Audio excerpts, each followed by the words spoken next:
Hey, what's up, family? Glad you can join me again. Welcome to today's show. Thank you for joining me on the Georgia Country Boy production. I appreciate each and every one of you as always. I have a good show for you today. Today's title of the show is called Welcome to Miami. I'm sure a lot of us who've been in the South has been down to Florida. Miami is a very interesting place. For me, I got a chance to experience it because my biological dad lived there and I was about 13, 14, of course. I haven't seen him in a while. So I had been nagging my mom to my grandmother to go and visit him. I wanted to see him. He was always sending messages and word through my aunt and his sister and grandmother. Why don't you go and visit your dad? And I'm like, okay. Imagine I was only 13, 14, but at that time the love for a father is just indescribable. I wanted to so bad. And of course, his wife, my biological father name is Leroy Knighton. His wife at the time, which he's no longer married, Cynthia, was considered my stepmom, and I always will consider my stepmom. She was a very good woman. She was nothing but kind to me. So she sent me a ticket. And of course, she shared it with my family, my mother, grandmother, and they was full speed ahead. Go if you want to go. So I decided to hop on a bus, a Greyhound, of course, to go and see my biological. I thought it would be a great thing to do. Plus, a part of me wanted to see where I came from and just wanted to know more about him, besides the stories and things like that. I do want to add, my mother has always been a big advocate for me getting to know my biological father up until a certain point. So I just want to put that out there. Again, I was roughly 13, between 13, 14 somewhere, and I think it was 14. A very mischief guy, little kid, just got into basketball. That was my first passion, my first love, as far as the sports, not sports. I thought I was going to be a little juggernaut, so I used to play and practice hard by myself. But needless to say, it was just a game to me. So eventually that day came and I was getting ready to take my trip to Miami. Of course, getting on that bus by myself. A little anxiety, but no worries. I just wanted to go see again my biological, and that was all I was concerned with. I wanted to go and tell him all the good things that I was good at, as far as like basketball. I'm a young man. I haven't been in trouble. I just wanted to go and make my biological proud of me and get to know him. So we fast forward this story a little bit. I'm on the bus. I hop on, there's this guy, and the bus is pretty empty. He's toward the back, so I go sit near him, and he gets to talking to me, and we talk for a little bit.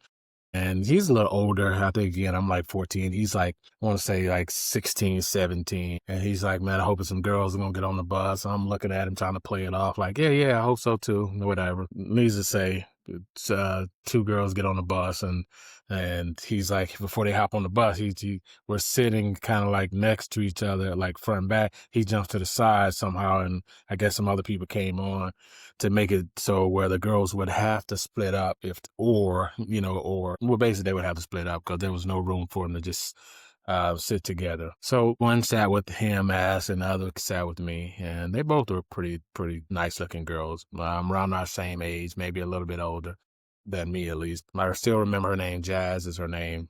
She was from Maine. We talked for about 12 hours on the bus. We exchanged numbers, and it was a pleasant talk. First time ever, I guess, conversating with someone outside of, my hometown or whatever. So she get off at her stop. Of course, I ride the bus, get off of mine. My father picks me up, and of course, he walks right by me, don't even recognize me. I barely recognize him. It was a meeting just that I'll never forget. So I go home, I get a chance to meet my stepmom, like Cynthia. I got a chance to meet my two older brothers, Philip and nicknamed Blackie. Not Philip. Philip was smaller, younger than me, and the older one, his name Michael and Carl, I think, nicknamed Blackie. Pretty interesting. Said hello to everyone, got to know him. Stayed a few days, got so comfortable. I was all over the house with, my little brother, Philip. He was showing me the rope. The older one, not so much, Carl. I do believe he was the one that was nicknamed Blackie, and I'll give you that story a little bit later down. One of the things that happened, we went to the movies, and me and Philip was in line at movie theaters, and I guess Cynthia was parking the car, and Philip was looking around, and I'm looking ahead. Remind you, I'm like 14. Philip was a little kid. I want to say like maybe 9, 8. So for me, it was the first time that I saw something and I was just like blown away. And that thing that I saw was two women in front of us, and I saw the back of them, standing. And I'm just, just looking. All of a sudden, I see two women heads kissing, and I'm like, wow, what's going on? So I step out of line, step around them to see, like, okay, yeah, this is new. Never seen this before. And so I'm like, my eyes is all big, and I'm like, I turn to Philip, getting ready to say something, realize he's too young, he doesn't know. So I'm waiting for Cynthia to get back, and I'm like, she comes back, and she stands behind us, and they're still making out in front of us. So I look at them, the back of their heads, and then I look at Cynthia, her face, and it's nothing to her. So I said, let me stay in a child's place and just mind my business. I didn't bring it up. But yeah, first time I ever saw two lesbian kiss, and what an interesting thing. And fast forward, we go back home later the next day, and I'm standing on this. They have a fan in the room where I'm staying, and it's, I'm standing on to get on the dresser, and Cynthia walks in. She's like, "Tony, get off that fan." Okay, she leaves out. I get off the dresser, get off the fan, and later that evening, I'm on the fan again, standing to grab something. She says, "Tony, I'm not going to tell you again, stay off that fan." All right, all right, all right. So we go outside and play, and man, I got to tell you, there's a bunch of Cubans living next door. My first introduction to Cubans, I got to tell you, is pretty interesting. We had a big banana tree in the backyard, and there was a ton of iguanas. I stayed away from that thing because I'm not a lizard persons. But the Cubans next door, they would have their hat on with an iguana up on there and, surprising people taking their hats off or walk up to you and put it on your shoulder. I'm like, nah, I'm not cool with that. They're crazy. Fuck them. I mean, screw those lizards. I'm not with that. So, but they had my experience with the Cubans, but they did have this one dish. It was milk, bread, and bananas, and it was like mixed with some sugar or something. Man, it was good, and I still remember to this day. Milk, bread, and banana. If I gotta go through iguanas and lizard to get it, I don't want it anymore. That's how I feel. So fast forward. So I'm having a good time down in Miami, and for some reason I go back home, and I'm in Florida still, Miami, and I'm standing on that fan, and the fan falls over, and my foot go in it, and it cut the back of my heel, broke the fan. Mind you, my dad, biological dad, and my stepmom are out getting groceries. When she had told me about that fan, we get home, her is outside doing something, and she's like, "Your dad's gonna give you a whipping because I told you to stay off that fan two times." I'm like, right. I'm just coming down to see, man, I'm not getting no whipping. So of course, she builds it all up. I'm getting anxiety, and then comes in later, and why did I expect not to get a whipping? And this man took me in the bathroom and whipped me. I felt like a cartoon. My feet were on the wall, just running around in circles in the bathroom as he was whipping me. I still feel some kind of way. I mean, it's funny to the day when I think about it, how I was running around, and I broke the fan. I deserve it, but to get a whipping from a man I barely know, I still have a problem with that even now. But anyway, I digress. That was my trip down to Miami. After that, of course, we came out and still became cool with the whole entire family. My trip took Philip down to the basketball courts later, the next day. And there was some bullies down there. Of course, we were playing in like the junior courts, meaning a little bit smaller. And, of course, there was always going to be someone who tried me because they see my skills. And some guy who's much older came up and pushed me a couple of times. And Philip came on the court, and my little brother, and he was like, let's just go. I'm thinking like, no, I don't want to fight. I'm just like, I'm not going to run from nothing. But, him and all his boys was there. And I'm just like, okay. And they all started laughing. So went back home, and I told you about Blackie, right? My other stepbrother, known gangster. Anyway, he came home, and I told them, and it would turn into a whole big shebang. Let's just say this. One of the days I was there, him and his friends, they all rolled up, and they're in the back of a truck and on the outside of the truck, and they all carrying guns and sawed off. And I went into his room, and he had like these shells for the shotguns, and they had names written on them. And I was like, "Hey, what's that all about, Black?" He was like, "Those are my homeboys." And I'm like, "Yeah, why they name on your shells?" He's like, "If they ever cross me, that's their bullet." Okay, now I know what I'm working with, what I'm dealing with. But that's true story. Was no joke, was no game. And they used to play this game called left hand snatch. Anything you put in your left hand, they would snatch it out and call it, and you couldn't do nothing about it. Money, watches, anything that touches your left hand, left wrist. I just thought it was stupid as shit, personally myself. I just wouldn't play that game.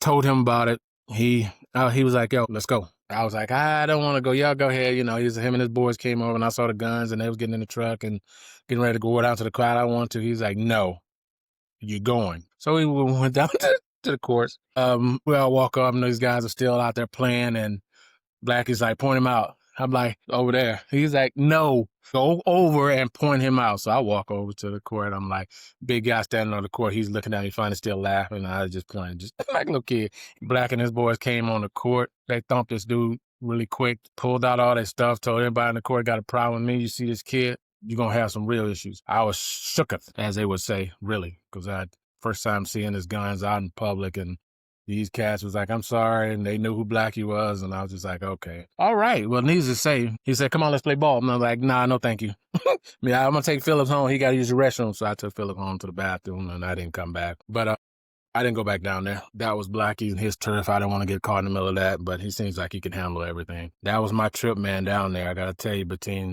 dealing with the Cubans, seeing the lesbians, the basketball court with the gangsters. Miami is not a place for kids, you know. It's for the tough. And I was a kid at that time, man. That was my experience. Yeah, I got to say, it was something I always remember. So moving on, in closing, what we're going to do is this. TJ's note of the day, my quote, power is not about wealth and authority. Power is about service to the people. Let that sink in. Think about it for a little bit. One, when you follow it to the T, it brings you endless amount of wealth. May it be in popularity, may it be just in the love and the thought and the consideration. One is just a selfish act, monetary gains for a quick moment. Just remember, power is not about wealth and authority. It's about service to the people. If you gain their wealth and authority, please don't abuse it. Use it. All right. To our other note, we're going to talk finances again. I told you guys about the stock market. I do want you guys to look at some apps. Webull, Webull, free. You have to deposit money, and then they'll actually let you use that money that you deposit. So you're not paying anything. So you can learn about stocks. There's a paper trading, so you can learn all about it.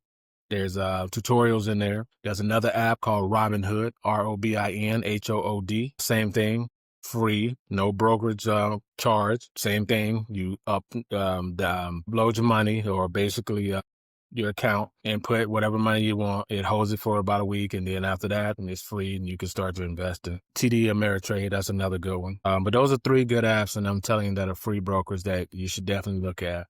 So that's my tips for finance this week. And as far as a good read, last but not least, I'm going to tell you guys, I give you like topics, I'm going to say the titles and what I've read so far in it. But I want you to do your own due diligence and actually dive into these and look into it, okay? The good read today is called China's Second Continent. It's written by Howard French. It talks about basically how a million immigrants are building a new empire in Africa. And he wrote this book roughly, I want to say 2014, somewhere in there.